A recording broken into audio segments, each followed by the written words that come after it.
Hi everyone, welcome back to my channel. My name is Marina, and in today's video we're gonna discuss differences between Russian and Turkish people.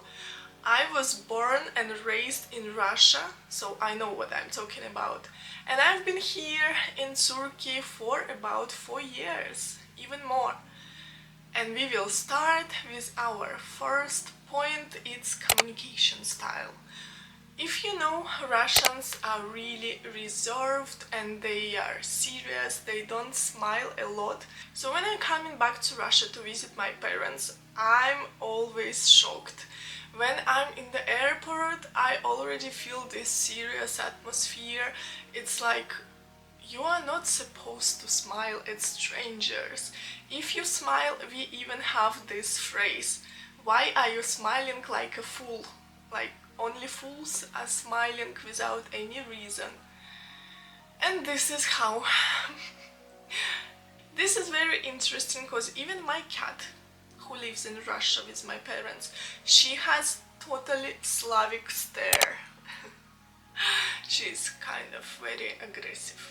So Russians are direct, reserved and blunt. If they don't like something, they're gonna tell you. This is actually something I love about Russian culture, because they don't gonna lie to you. They will always tell you what they think about this. And maybe that's why in Russian culture small talk is not common, because if we don't want to talk, we will not ask, hi, how are you, what's up, how have you been, what are you doing? We will be just silent, because we are not genuinely interested in someone else's life and we have our problems. But if we are interested, we will ask the question, we will know everything about this person and we will help. And you will feel this genuine trust between friends. Normally it happens, not to strangers. Let's go to Turkish people. They are insanely friendly and talkative people. You can talk everywhere, in the supermarket. Some woman asked me, who is my husband, where does he work, how much is his salary. I'm going to beauty salon, they also know everything about me, even they see me for the second time. They can even start talking to you in the metro or in the bus station, especially old people. And if you know a little bit of Turkish, they would be so extremely happy about this and you will become their best friend. They are really easy getting new friends. So Turkish people are expressive, warm and indirect. It's really difficult to understand what do they really think about you, because they always use these nice words like canım, aşkım, bir tanem. Even if they don't know you, they use these nice words, so you are confused if this person is nice to you or he is not. I hope you get the idea. And what I absolutely love about Turkish people is that they smile really easily and that they are not afraid of strangers. Especially they are always trying to help if you are a foreigner. If you don't speak Turkish, they try to help you everywhere.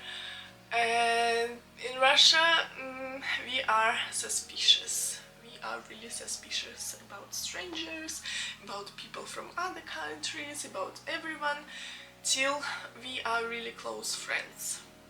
Let's talk about my favorite topic, and it's hospitality. Russian people are very simple, they don't really like unwanted guests. And if we are waiting for guests, we know when they will come and when they will leave. Also, I can say that Russian people are hospitable, just they need this deep connection with their guests. It should be really close friend, really close relative, and then they will be really nice to you. And if it's a person you don't know too well, it might take a lot of time for Russian people to open their heart for such a guest.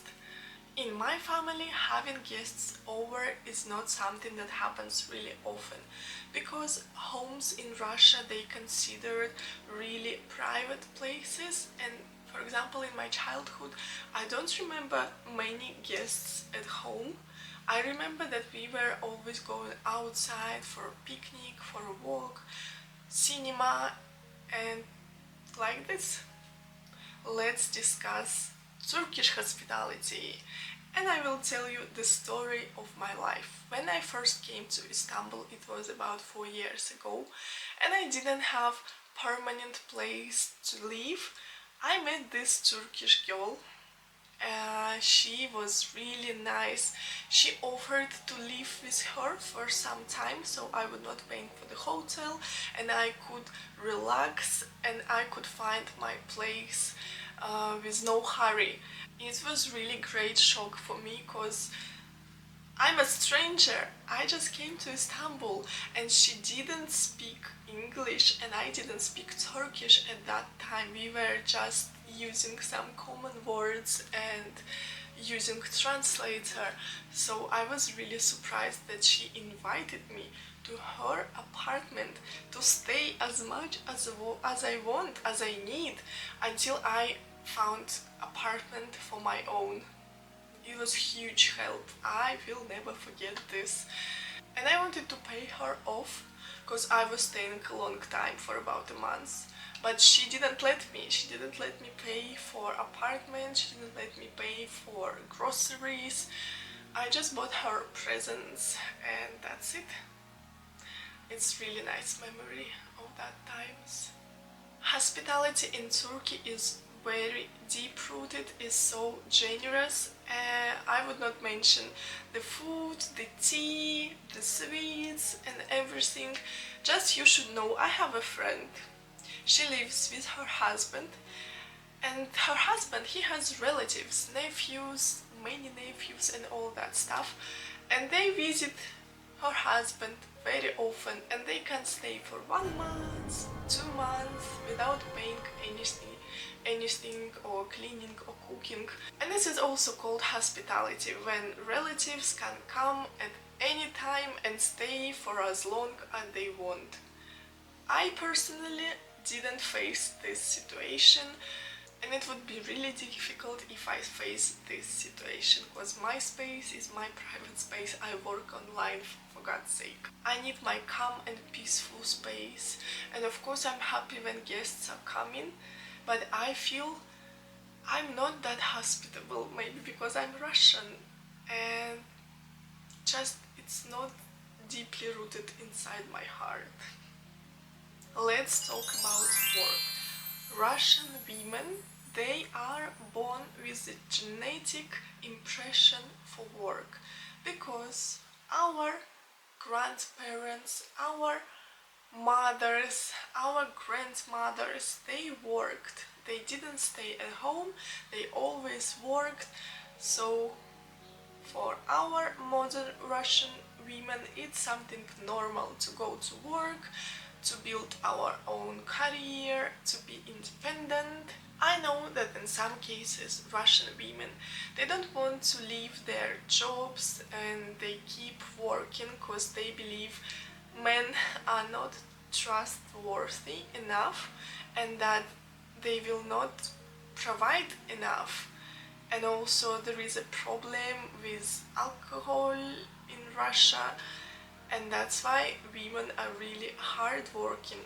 For example, we have many kindergartens, and if you have a baby and the baby is about 9 months old, I think my mother, she started working when I was just 1 year and 2 months old, and then my sister was born and she was only 1 year old and she was already in kindergarten.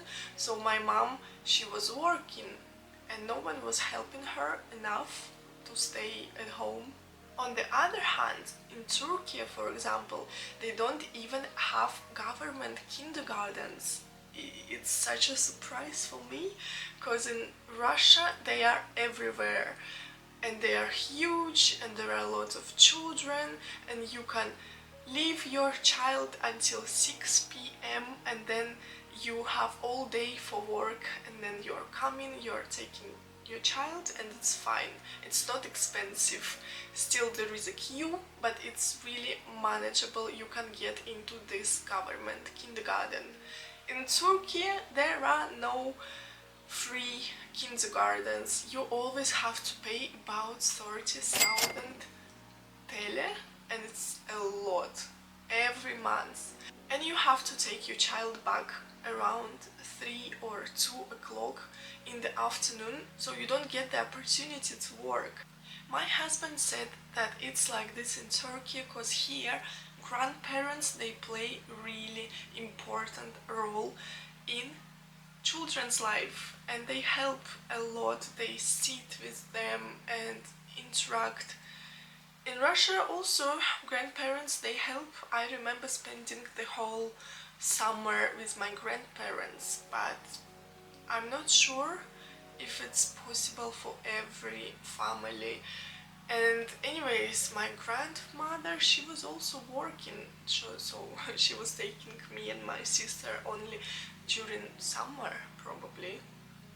I think that modern Turkish girls, they also have education, they go to work, they have careers, but still they have a lot of help from their families, from their uncles, aunts, and everyone from their huge families, and it's kind of very nice. And the last topic I want to discuss today is relationship. I already made a video about relationship with Turkish people. You should watch it, really, really interesting. But today I want to compare Russian and Turkish people in relationship. Let's start with Russian people. They give more freedom. If you are in the relationship, you still can travel alone. If you have an agreement with your partner, you can go out with girls, you can visit even bars and clubs, and it's something common. You can stay outside late, and your boyfriend or husband, he would be okay with this if he can reach you via the phone and you have told him that you are going out, so it's perfectly fine. Here in Turkey, it's just not okay. You always need to be secure. They say that you need to be safe. You cannot go out so late without him, and if you are in the relationship, you need to always do everything together because you are one person. We should also compare attitude towards life. I read an article and I have key points here. Russians are often described as more realistic, even pessimistic. People may expect difficulties and prepare mentally for them. This can come across as seriousness. I totally agree with this. On the other hand, Turkish people are generally more optimistic and adaptable. This is true. There is a stronger tendency to figure things out on the go and stay hopeful even in uncertainty. Even during this huge inflation, people are optimistic, I can say. Russian and Turks, they might act differently in everyday life. Different styles, same human emotions, and honestly, this is what makes meeting new people from other cultures so interesting for me, so valuable, and I'm grateful for my experience, and I'm open for your stories in the comments. If you don't agree, let me know. We will have lively discussion, and thank you for watching.